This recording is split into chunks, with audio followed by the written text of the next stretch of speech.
Très chers téléspectateurs, amoureux des informations diffusées par Web Information Télévision, nous vous disons encore bienvenue à suivre cette nouvelle production qui va nous parler de la clôture de l'Assemblée générale du Conseil supérieur de la magistrature qui s'est tenue à Kinshasa ce jeudi 17 avril 2025. Au cours de cette séance, plusieurs points ont été signifiés, faisant mention des actes du président de la République démocratique du Congo, Félix Antoine Tshisekedi Tshilombo. Je vous propose donc de suivre cet élément de la RTNC Kinshasa pour en savoir plus. Ordinaire à la salle Marcel Yao et bois de la Cour de cassation. Cette cérémonie avait été ponctuée par le discours de M. Dieudonné Kamleta Badibanga, président de la Cour constitutionnelle et président du Conseil de Tshilombo, président de la République, chef de l'État et magistrat suprême, a remercié le chef de l'État qui a accepté de rehausser de sa présence la dite cérémonie, a salué les efforts fournis depuis son accession à la magistrature suprême pour l'amélioration des conditions socio-professionnelles des magistrats, pour la nomination. Elle a conclu son discours en demandant aux magistrats de bien se comporter, car selon les saintes écritures, ils sont serviteurs de Dieu et l'état de droit ne peut être consolidé que par une justice juste et équitable pour sécuriser les investisseurs qui viennent dans notre pays.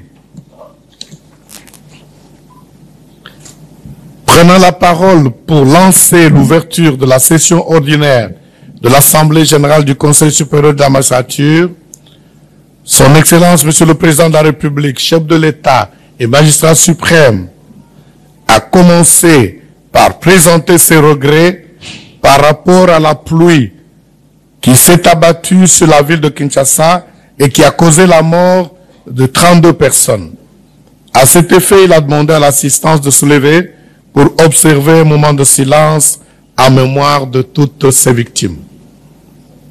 Le président de la République a fait remarquer que chaque fois qu'il prend la parole pour parler de la justice, il ne cesse de souhaiter la venue d'une justice équitable et indépendante, raison pour laquelle, dans ses différentes réformes, il a suggéré de placer l'homme qu'il faut à la place qu'il faut. Il a souligné qu'il a le souci d'améliorer les conditions de vie des magistrats qui passent par la couverture santé qui est actuellement une réalité. Le président de la République a également rendu hommage au Conseil supérieur de la magistrature pour cette session ordinaire de l'Assemblée générale qui vient de se tenir pour la première fois dans le délai constitutionnel.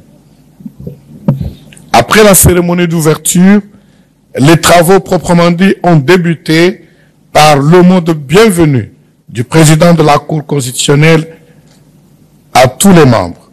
Il a salué le courage des membres de droit, élus et désignés venus des provinces. De la présente Assemblée générale ordinaire, faite par le modérateur M. Telesphore Ndobakilima, secrétaire permanent du Conseil supérieur de la magistrature, suivi de la validation des mandats, l'adoption de l'ordre du jour et la constitution de la commission chargée de la rédaction des procès-verbaux des séances journalières et du rapport général de la présente session ordinaire. Tel qu'adopté par l'Assemblée à l'ouverture des présentes assises, l'ordre du jour se présente comme suit. L'audition sans débat du rapport du Conseil supérieur de la magistrature de juillet 2022 à mars 2025.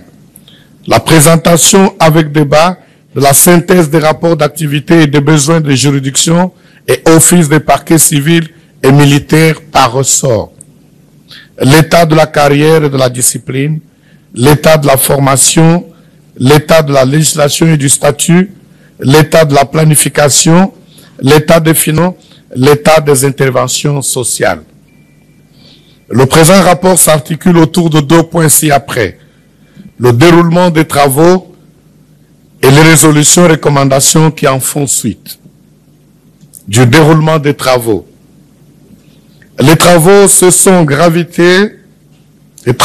ont gravité autour des points suivants: la validation des mandats, l'audition sans débat du rapport du Conseil supérieur de la magistrature, la constitution de l'équipe chargée de la rédaction, l'audition des rapports de chaque ressort et la constitution des commissions, de la validation des mandats, à procéder à l'appel nominal de chacun des membres de droit élus et désignés par ressort. Hormis quelques cas d'irrégularité dans les ressorts de la Cour d'appel de Maïndombe et de la Cour d'appel de Mongala, les mandats de tous les membres ont été validés après vérification de la situation particulière de chaque délégué. Ainsi, après décompte, le nombre total de participants s'élève à 168, ce qui ramène en conséquence le quorum à la présence ou au vote de 104 membres. De l'audition sans débat du rapport du Conseil supérieur de la magistrature. Il a été donné parole au lieutenant général pour présenter sans débat le rapport d'activité du Conseil supérieur de la magistrature de juillet 2022 à mars 2025. Le dit rapport a gravité autour des axes suivants qui intéressent de manière générale l'amélioration de la gestion administrative du Conseil supérieur de la magistrature, la maîtrise des effectifs des magistrats, le renforcement de la discipline, les finances et le budget du pouvoir judiciaire, l'amélioration du cadre et des conditions de travail des magistrats, la prise en charge sanitaire et les frais funéraires des magistrats et leurs dépendants, l'amélioration de la communication interne et externe et la réactivation du partenariat technique et financier. De la constitution de l'équipe chargée de la rédaction. Faisant suite à la demande de M. le Président de séance de voir les magistrats qui désirent faire partie de la commission de rédaction de procès-verbaux de séance journalière. 7 d'entre eux se sont volontairement présentés, auxquels se sont magistrat Kalonji Moufika, président de la Cour d'appel de Maniema, magistrat Bianda Kaembe, avocat général près la Cour d'appel de Kinshasa Gombe, colonel magistrat Mbotamuntu Awihande, parfait, avocat général militaire près la Cour militaire de Kinshasa Gombe, magistrat Mouia Tunga Gabriel, conseiller à la Cour d'appel faisant fonction de président du tribunal de grande instance de Kolosi, magistrat Mouindo Magadjou, Pacifique, président du Twambu, président du tribunal militaire de garnison de Likasi, magistrat de parquet près le tribunal de paix de Kinshasa Ngaliema, magistrat Michel Diamba Yabili, premier substitut du procureur de la République près le tribunal de grande instance de Bounia. L'Assemblée plénière les a agréés tous par un vote unanime. Le président a demandé au secrétaire permanent de mettre à leur disposition la logistique requise afin qu'ils se mettent immédiatement au travail. Sur proposition de M. le Président du Conseil supérieur de la magistrature, ont été désignés respectivement président et secrétaire rapporteuse de la dite commission. De l'audition avec débat de la synthèse des rapports d'activité et des besoins des juridictions et offices des parquets civils et militaires par ressort. Appel le premier président des cours militaires, les auditeurs militaires supérieurs, dans les ressorts dans lesquels sont installés les cours militaires, ont tour à tour présenté la synthèse des rapports d'activité et des besoins des juridictions et offices des parquets civils et militaires par ressort. Ces rapports ont porté sur le nombre de juridictions et offices des parquets civils et militaires effectivement opérationnels, carte judiciaire du ressort, et ceux qui sont fermés ou qui ne fonctionnent pas. L'état de lieu des infrastructures qui abritent les juridictions et offices des parquets civils et militaires, en précisant ceux qui ont des bâtiments propres, ceux qui sont locataires et ceux qui manquent de bâtiments. Les besoins en bâtiments et locaux pouvant abriter les juridictions civiles et militaires et les offices des parquets opérationnels à rendre opérationnels ou à instituer.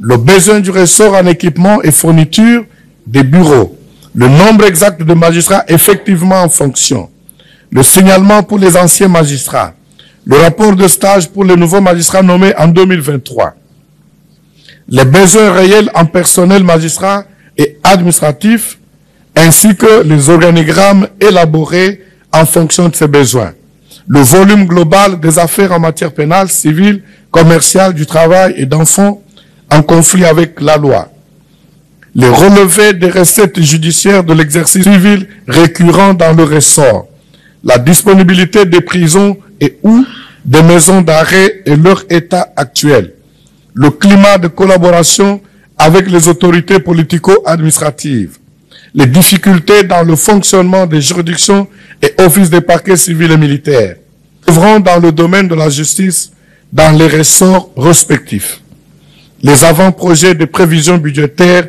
de fonctionnement de chaque juridiction et office pour l'année 2026, de formation de chaque ressort, siège, parquet civil et militaire, et enfin, tous autres renseignements complémentaires pour la bonne marche de la justice dans le ressort.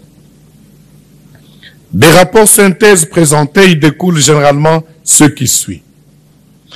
État de délabrement, le manque de mobilité, véhicules, motos, pirogues motorisées, le manque de frais de fonctionnement, de fourniture de bureaux, le défaut de la non-mécanisation de la plupart d'agents de l'ordre judiciaire, le défaut d'actualisation des salaires des magistrats conformément au grade statutaire, entraînant un manque à gagner énorme, le faible effectif des magistrats civils et militaires du siège et du parquet dans certains ressorts, le manque de frais de fonctionnement des chambres provinciales de discipline, le manque de frais d'appui à la tenue des chambres provinciales de discipline, l'insécurité dans certains coins de la République où les magistrats sont menacés dans leur intégrité physique, civile et militaire en matière civile, pénale, commerciale, sociale et du travail, les frais de justice générés par ces différentes juridictions ainsi que les offices des parquets et certaines juridictions militaires. L'Assemblée générale a apprécié à sa juste valeur la bravoure du magistrat Ego Mukili, substitut du procureur de la République par noyade, continue de prester avec courage et conscience dans le ressort de la Cour d'appel de Mai-Ndombe. Elle a aussi noté le décès de la magistrate Flora Lobaki, substitut du procureur de la République près le tribunal de paix de Manika à Kolwezi pendant la tenue des présentes assises.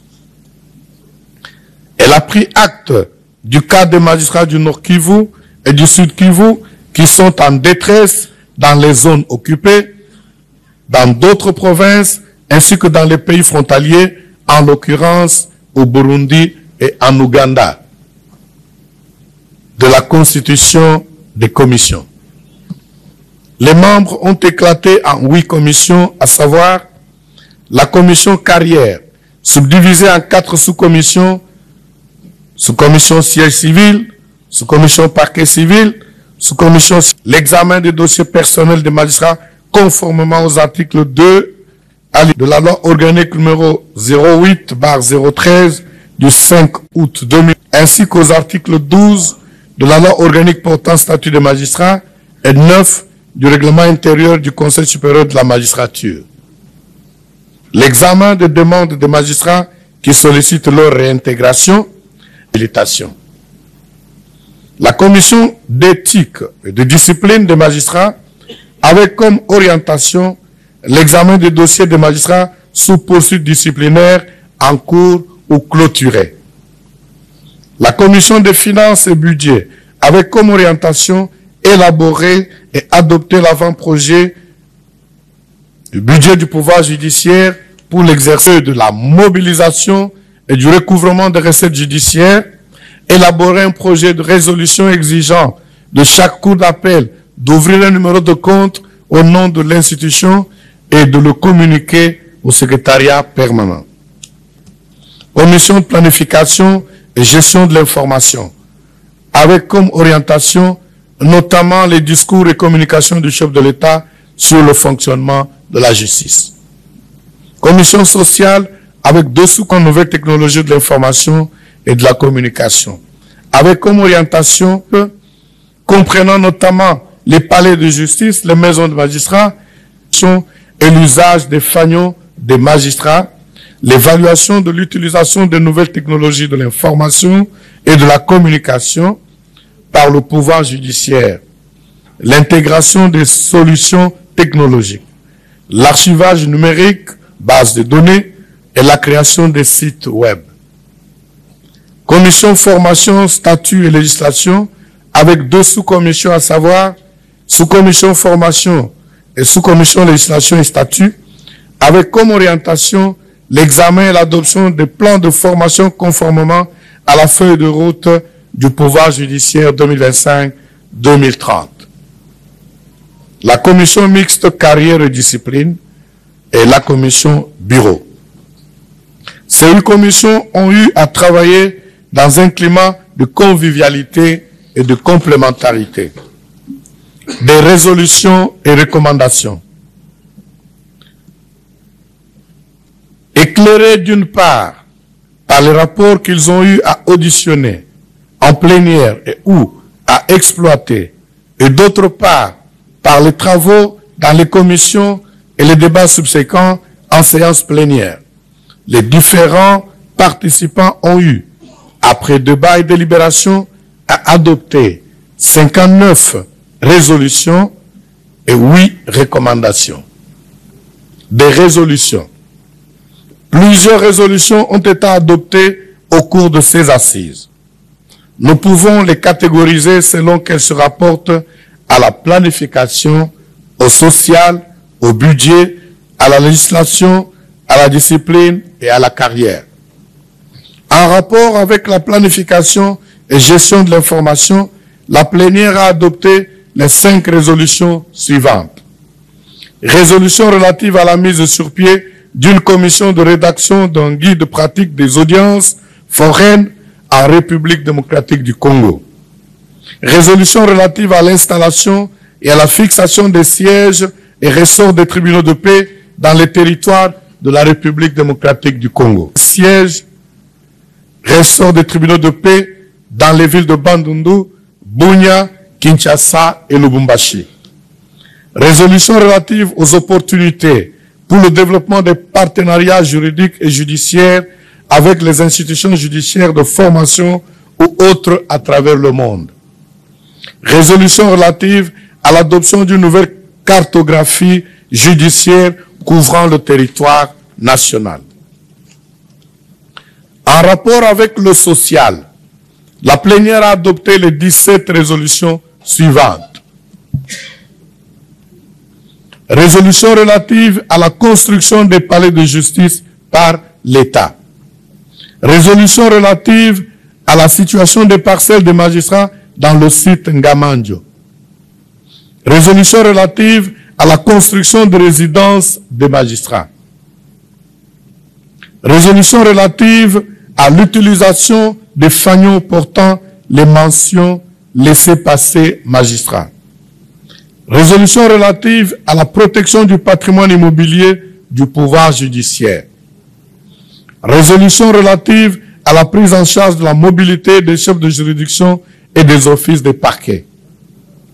Résolution relative à l'obligation faite à tout magistrat de souscrire l'assurance auprès de la société Activa et d'y fournir tous les actes de l'état civil nécessaires. Résolution relative à l'amélioration des conditions de travail et de rémunération des magistrats. Résolution relative à l'amélioration des conditions de retraite. Résolution relative à l'opération de bancarisation de la paie des magistrats. Résolution relative à la formation de base obligatoire en informatique pour tous les magistrats civils et militaires, ainsi que les agents de l'ordre judiciaire. Résolution relative à la création des pages web pour chaque juridiction et office sur le site web du Conseil supérieur de la magistrature. Résolution relative à la création d'une cellule informatique au sein du Conseil supérieur de la magistrature. Résolution relative à la sécurisation des documents judiciaires par la migration du cachet traditionnel vers le cachet électronique et le code QR. Résolution relative à la mise sur pied d'une commission chargée de la rédaction de manuels de procédure sur la manipulation des données numériques. Résolution relative à la pérennisation du projet de digitalisation des juridictions et offices civils et militaires sur décision numéro 105/J/D7 SPC M/2024 portant utilisation des outils numériques et matériels informatiques. Et enfin, résolution relative à l'interdiction de l'utilisation abusive des réseaux sociaux par les magistrats. En rapport avec le budget et les finances, la plénière a adopté les 11 résolutions suivantes.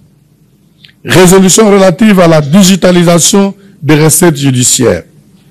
Résolution relative à la domiciliarisation des comptes bancaires des magistrats. Résolution relative à la mobilisation des recettes judiciaires. Résolution relative à l'actualisation des crédits alloués en cas de rectificatif budgétaire. Résolution relative à l'amélioration des conditions de travail et de rémunération des magistrats, primes de risque et de bourse. Résolution relative au pourcentage du budget général alloué au pouvoir judiciaire. Résolution relative au recouvrement de la rétrocession auprès de la DGRAD. Résolution relative à l'ouverture des comptes bancaires des juridictions et offices des parquets civils et militaires. Résolution relative à la perception du salaire du magistrat du ministère public Tambwe Mwembo, chef de parquet de Ngandajika. Résolution relative à l'élaboration du budget prévisionnel de 2026. Résolution relative au budget type pour les juridictions et offices des parquets inférieurs. En rapport avec la législation, la plénière a adopté les 6 résolutions suivantes. Résolution portant amendement des articles 2, 6, 10, 89 et 110 de la loi organique numéro 13/011-B du 11 avril 2013 portant organisation, fonctionnement et compétences. Amendement des articles 3, 14 et 70 de la loi organique numéro 6/020 du 10 octobre 2006, tel que modifié par la loi organique numéro 15/014 du 1er août 2015 portant statut des magistrats. Résolution portant amendement des articles 9, 15, 30, 33 et 48 de la loi organique numéro 08/013 du 5 août 2008 portant organisation et fonctionnement du Conseil supérieur de la magistrature.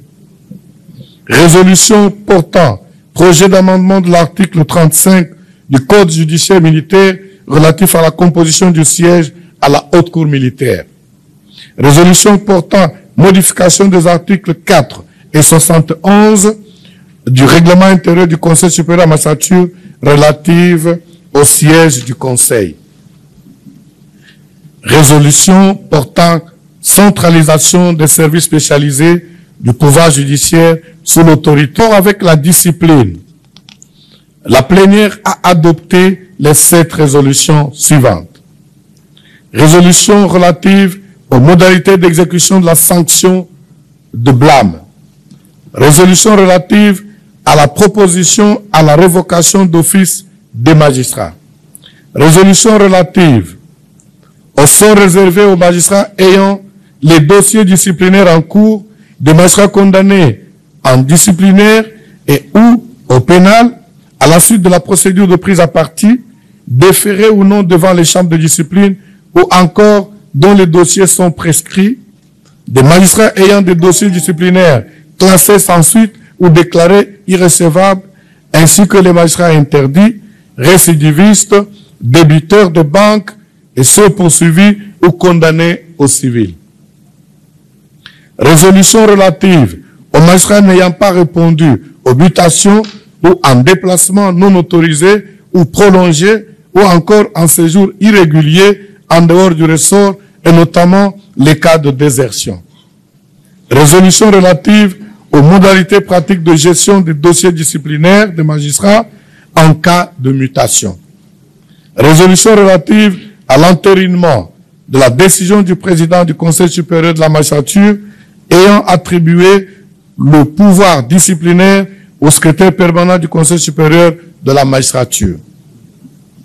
Résolution relative à l'entérinement du code d'éthique et de conduite des magistrats et agents membres du secrétariat permanent du Conseil supérieur de la magistrature. En rapport avec la carrière, la plénière a adopté les 13 résolutions ci-après. Résolution relative à la révocation des magistrats civils du siège. Résolution relative à la promotion des magistrats militaires. Résolution relative à la mise à la retraite des magistrats civils. Résolution relative à la rotation des magistrats. Résolution relative à la prohibition de nommer avec enjambement. Résolution relative à la démission volontaire des magistrats civils du ministère public désireux d'être versés au siège. Résolution relative à la détermination de la situation statutaire des hauts magistrats militaires mis à la retraite en leur qualité. Résolution relative à la démission d'office des magistrats civils. Résolution relative à la promotion en grade des magistrats porteurs des numéros matricules des magistrats. Et enfin, résolution relative à la réhabilitation et à la réintégration des magistrats. Des recommandations. En rapport avec la discipline, la plénière a adopté les 5 recommandations que voici.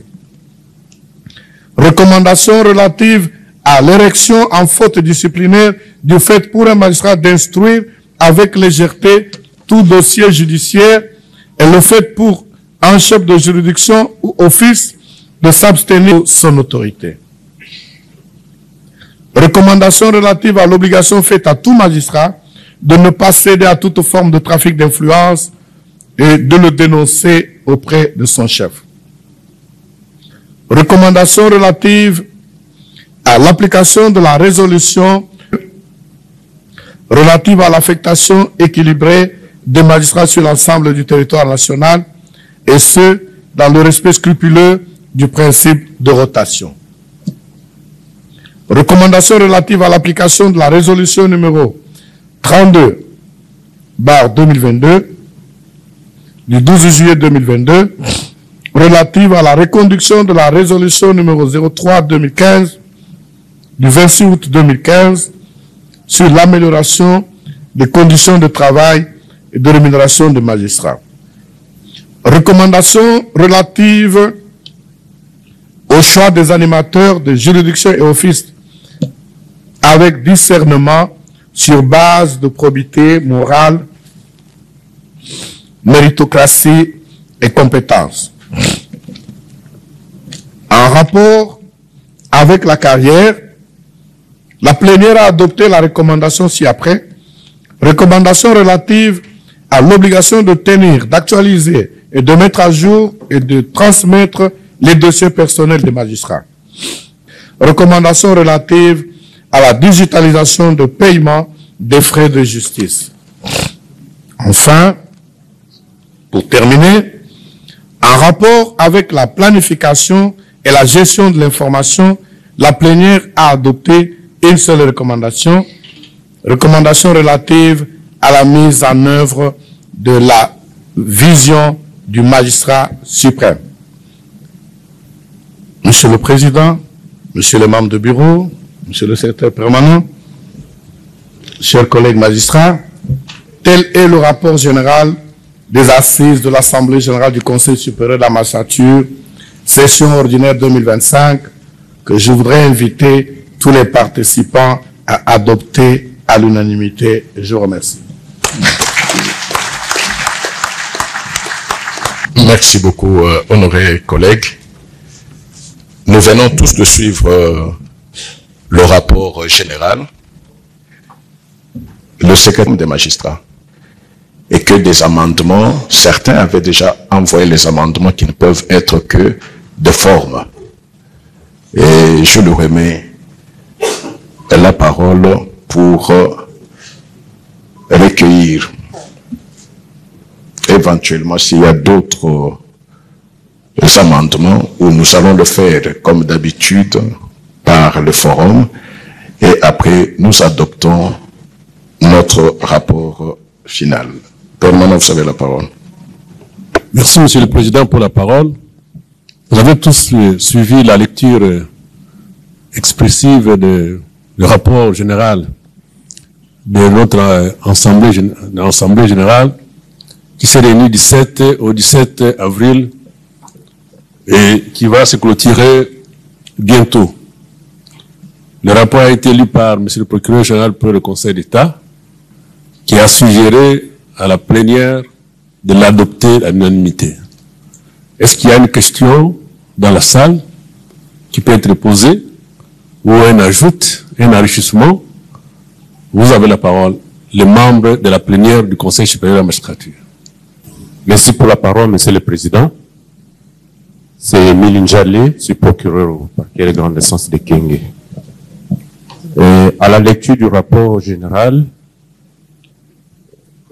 peut-être que c'est moi qui y ai mal suivi, mais pour ce que j'ai retenu, le rapport qui a été élaboré par la commission éthique et discipline à propos de magistrats qui sont en dehors de leur ressort ou en séjour en dehors de leur ressort sans autorisation, ce rapport avait été transmis sur demande du bureau à la commission carrière, parce qu'il s'agissait de la carrière des magistrats, et que ce rapport devait être traité par la commission carrière. Bon, moi, j'étais dans la commission carrière, mais je crois que ce rapport a été transmis pendant que nous avons clôturé les travaux de la commission carrière, et que ce rapport n'a pas été discuté dans la commission carrière. Mais il est incorporé dans le rapport général comme une résolution. Est-ce que c'est fidèle ou bien c'est un ajout en dehors de ce que la plénière avait décidé? C'est ça ma préoccupation. Merci. Vous avez oublié qu'il y a une commission mixte, carrière et discipline, qui traite de ces questions justement, qui est inscrit dans le groupe qui est. Collègue Premier Président Bopengo, qui voulait prendre la parole, c'est l'avant-dernier. Jean-Pierre Serge Bopengo Wengina, Premier Président de la Cour d'appel de la Tchouapa. À entendre le rapport, la lecture du rapport, j'ai cru entendre que le rapporteur a repris la recommandation relative à la digitalisation de frais de justice dans la commission finances et budget.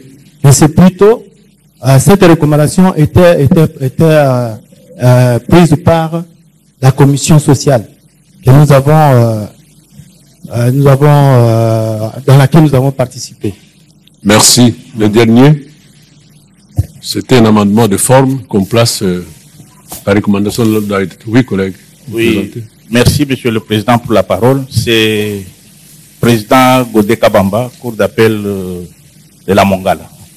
À la lecture du rapport, j'ai remarqué que la commission de rédaction a repris quelque chose qui avait été corrigé de la lecture du premier PV.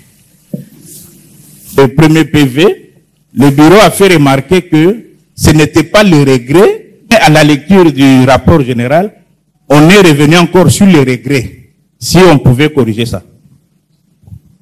Merci. Vous avez vu que les amendements qu'ils ont apportés n'ont rien ajouté au rapport qui a été lu par M. le procureur général ici. En ce qui concerne Njale, il y a une commission mixte, discipline et carrière, qui règle la question. Le collègue Bopengo a posé une recommandation qui devait être à la commission sociale, on a mis à une autre commission. C'est un problème de forme. le regret ou autre chose, vous allez entrer dans les paroles du chef de l'État facilement comme ça. Vous ne savez pas que ce sont des domaines où on n'y va pas comme ça à tout moment. Il faut réfléchir 2 fois pour dire que le chef de l'État a dit ça ou il n'a pas dit ça.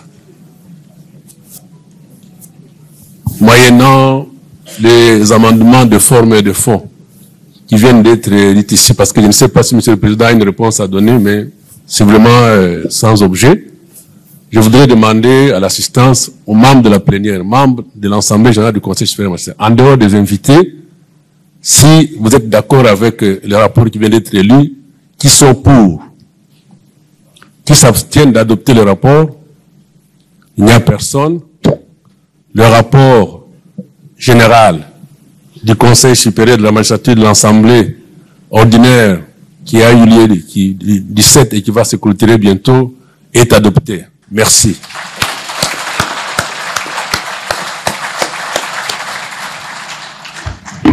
Merci, chers collègues. Nous avons terminé la phase de petit réaménagement de la salle et nous allons revenir. Bon, vous pouvez rester pour la grande partie et d'ici quelques temps, il y aura la phase protocolaire de clôture. La séance est suspendue. Voilà, vous avez suivi du début jusqu'à la fin. Nous espérons que vous venez de comprendre de quoi il a été question lors de cette séance de clôture de l'Assemblée générale du Conseil supérieur de la magistrature, comme dit dans les premières lignes. Donc, portez-vous bien et restez connectés à Web Information Télévision.